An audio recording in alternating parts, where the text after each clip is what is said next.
बिस्मिल्लाहिर्रहमानिर्रहीम, अस्सलाम वालेकुम जी। मैं नजमुल हसन बाजवा हूँ। नाज़रीन कराम, रिचर्ड ग्रैनियल ने कुछ लोगों की नींद हराम कर दी है।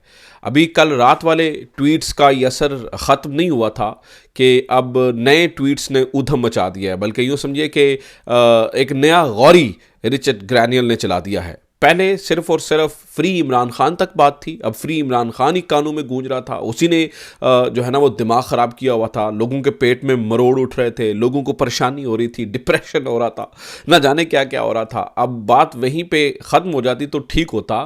अब नाज़रीन कराम, रिचर्ड ग्रैनियल ने नया ट्वीट कुछ देर पहले अमरीकी इमदाद बंद करने का इंदिया दे दिया है। ये किस की इमदाद बंद हो रही है? शायद अच्छा, जो खबर आई वो तो नाकाबिल यकीन थी कि क्या ये भी हो सकता है। हमारे दोस्त वकास वरकास जो लिखते हैं अपने आप को, उन्होंने खबर दी और उसके बाद नाज़रीन कराम ड्रॉप साइट वाले रेयान ग्रिम इसमें उन्होंने इसको लिखा और उसके बाद जो रिचर्ड ग्रैनियल हैं उन्होंने इसके ऊपर, वो कहते हैं कि सोने के ऊपर सुहागा कर दिया। तो किसकी इमदाद बंद हो रही है, क्या हो रहा है, किस किस की नींदें हराम हो चुकी हैं, वो क्या ट्वीट कर रहे हैं? वो ट्वीट्स भी मेरे सामने पड़े हैं। जिस जिसकी नींदें हराम हुई हैं, जिन जिन मोहरे जो मोहरे लॉन्च हुए हैं, जिन जिन के पेट में मरोड़ उठ रहा है, नाज़रीन कराम वो ट्वीट्स मेरे सामने पड़े हैं, वो मैं भी आपके सामने रख दूंगा।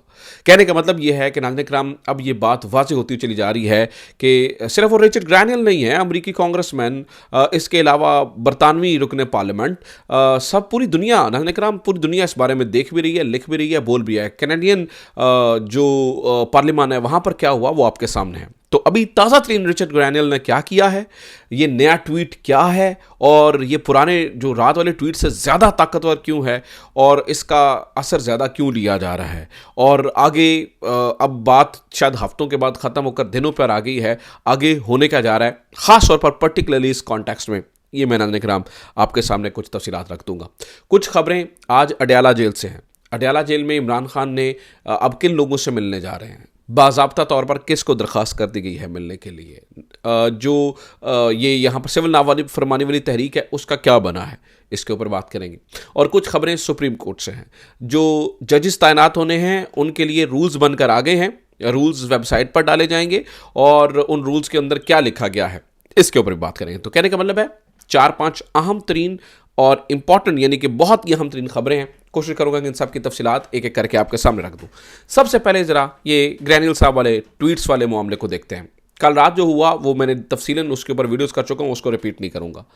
आज नाज़रीन कराम ये हुआ क्योंकि आपको पता है जियो ने असल में पंगा लेने की कोशिश की थी और ग्रैनियल के बारे में बेहुदा बातें की थी, फिर भाग गए, अपनी ट्वीट्स डिलीट की, फिर उसके बाद इन्हें किसी ने बताया कि नहीं नहीं नहीं नहीं ये तो तुन के रखो, फिर एक और ट्वीट्स की, फिर ख़बरें लगाई, फिर उनको अल्टर किया, फिर नई ख़बरें लगाई।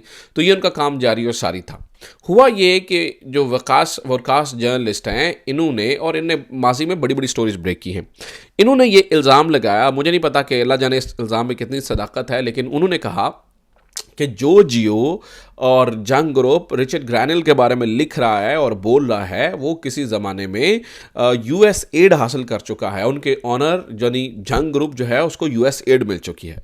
क्योंकि नाज़रीन कराम मैं इस इल्ज़ाम की तहकीक नहीं कर सकता, लिहाजा मैं जो उन्होंने कहा वही आपके सामने रख रहा हूँ। उन्होंने कहा जी वो उन्होंने ये यूएस एड पे चल रहा था। तो इसके ऊपर जो रेयान ग्रिम हैं वो मैदान में आए और उन्होंने कहा कि end of course this military controlled news outlet is funded by US add. ये जो रेयान ग्रिम हैं इन्होंने लिखा कि जनाब ये मिलिट्री कंट्रोल्ड न्यूज़ आउटलेट है और इसको यूएस एड ने फंड किया हुआ है। इसके ऊपर रिचर्ड ग्रैनियल एक बार फिर मैदान में आए और उन्होंने इसके ऊपर आके लिखा नॉट फॉर लॉन्ग, यानी कि अब ज़्यादा देर, क्योंकि रेयान ग्रिम कह रहे हैं कि ये जो न्यूज़ वेबसाइट है यानी ये चैनल है, न्यूज़ ऑर्गेनाइजेशन, ये जो ख़बरों का इदारा है, इसको अमरीकी इमदाद मिलती रही है। अब इन्होंने तो ये वकास साहब की स्टोरी के ऊपर ये खबर कर दी, मेरे ख्याल से इन्हें पहले खुद तहकीक करनी चाहिए थी, लेकिन बहरहाल रेयान ग्रिम ने ये लिख दिया।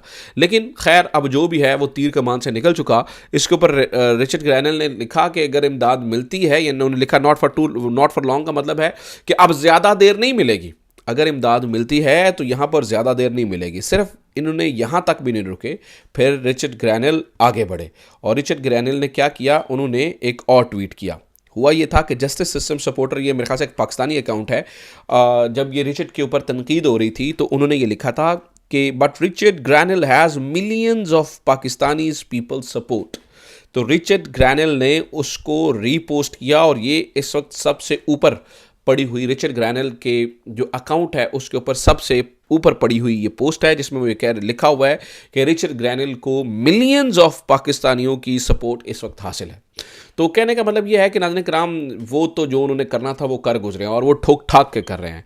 और इस नए ट्वीट ने वाकई यहाँ पर जो है ना वो नींदें हराम की हैं कि वो बंदा वो रुक नहीं रहा भाई। आप उसको ड्रिल करने की कोशिश करेंगे, आप उसको छेड़ने की कोशिश करेंगे, आप उसको तंग करने की कोशिश करेंगे, उसके ऊपर कैंपेन चलाने की कोशिश करेंगे, तो आप उसको मजीद प्रवोक करेंगे। और ये फिर जियो ने जो कुछ किया, मुझे तो लगता है कि पीटीआई को जियो को दुआएं देनी चाहिए कि क्योंकि जो कुछ जियो ने किया इसने तवज्जो मबजूल करवा दी अमेरिकन की कि भाई पाकिस्तान में क्या हो रहा है।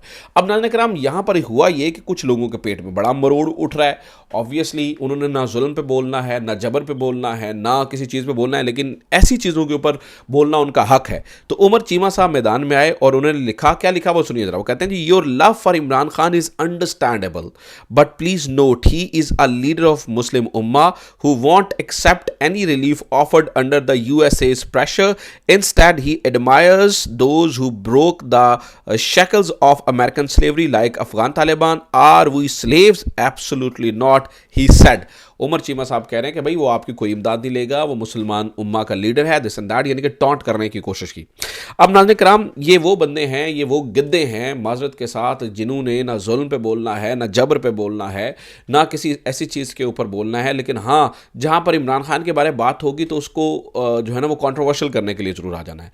अब बंदा इनसे पूछे कि इमरान खान साहब की बात का कॉन्टेक्स्ट क्या था। यानी इमरान खान ये तो नहीं कह रहा कि आओ कोई गैर कानूनी काम करो और गैर कानूनी काम करते हुए मुझे यहाँ से रिलीफ दिलवाओ। भाई इमरान खान क्या कह रहे हैं? इमरान खान कह रहे हैं यानी कि अगर आप गैर कानूनी काम करते हुए एक बंदे को आपने तुन के रखा हुआ है, तो आप ये चाहते हैं कि नहीं भाई जो कुछ हो पाकिस्तान के अंदर ही हो, बगैर कानूनी होता रहे, कोई बात है, लेकिन बाहर से हमें आके कोई ये ना कहे कि भाई this is right, this is wrong. भाई आप सिग्नेटरीज हैं, बाहर से आपको कोई प्रेशराइज आके नहीं कर रहा है। आपने इंसानी हकूक़ के बहुत सारे चार्टर्स के ऊपर सिग्नेचर्स किए हुए हैं, आपने बहुत सारी और चीज़ों के ऊपर सिग्नेचर्स किए हुए हैं, आपने वादा किया हुआ है, आपको उस वजह से इमदाद मिलती है, तो आप पाबंद हैं ऐसी चीज़ों के ऊपर। कोई आउट ऑफ द वे जाकर कोई चीज़ तो नहीं की जा रही। इन चीज़ों का उमर चीमा को पता है, इन चीज़ों का बहुत अच्छे तरीके से अंदाज़ा है, लेकिन ठट्ठा लगाना है, मजाक करना है, शुगर लगाना है। जब इनकी टिंड की गई थी और इनके आईब्रोज मूंड दिए गए थे, हमने उस वक्त, मैं खैर उस वक्त प्रैक्टिकल जर्नलिज्म में नहीं था, बड़ी पुरानी बात है ये, लेकिन मेरे ख्याल से था मैं रेडियो कर रहा था, if I am not wrong, तो हमने उस वक्त भी इनकी सपोर्ट की थी। कहने का मतलब ये है। लेकिन ये लोग नाज़रीन किराम, ये उमर चीमा जैसे जो हमारी ही बिरादरी के लोग हैं, हमारी ही पेटीबंद भाई हैं, इनको बिल्कुल कोई शर्म नहीं है, कोई किसी किस्म की शर्म नहीं है, और ये इसी तरह से काम जो है वो करते रहेंगे। लेकिन खैर, इनको मरोड़ उठते रहें, इनको तकलीफ़ होती रहे, इनके जो होना है अब वो होना है। अब इन्हें नज़र आ रहा है कि इमरान खान रिहा हो रहा है, लिहाजा इनके लिए थोड़ी परेशानी का सबब बना हुआ है। तीसरा नाज़रीन किराम, अब इंपॉर्टेंट खबर ये आज अडयाला से भी है। आज अभी अडयाला से इमरान खान की गुफ्तगू बाहर आ जाएगी, वो मैं अभी कुछ देर में आपके सामने वो वीडियो रख दूंगा। लेकिन इमरान खान साहब ने आज कुछ गुफ्तगू की है। जैसे उन्होंने कहा कि यार ये मुझे टीवी भी नहीं देखने दे रहे हैं, इन्होंने मुझे पीटीवी भी नहीं देखने दे रहे, केबल निकाल रखी है।